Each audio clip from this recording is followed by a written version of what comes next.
Good day mga boards, for today's video papasok tayo ng trabaho pero medyo alanganin na ang oras, baka ma-half day na tayo mga boards. Inabutan na tayo ng traffic mga boards, medyo may kahabaan pa ang traffic at malayo-layo pa ako sa destination natin. Ayan na nga boards, yo mga boards, half day na naman tayo ngayon. Half day na naman tayo ngayon. Pero okay lang naman mga boards, maintindihan naman tayo ng poging supervisor natin.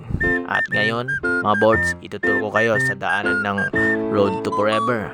May mga playground pala dito mga boards. Puro laro lang ang ginagawa mga boards, kaya nakakamiss talaga maging bata.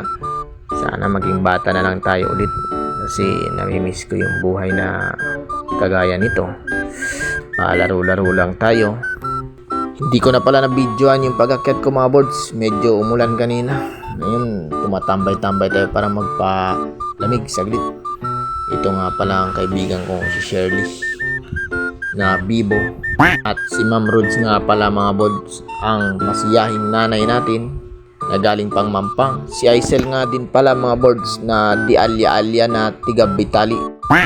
At ito pala si Karen mga boards, ang Japanese girl na laging naglalakad na tulog. Yun lang mga boards. Goodbye.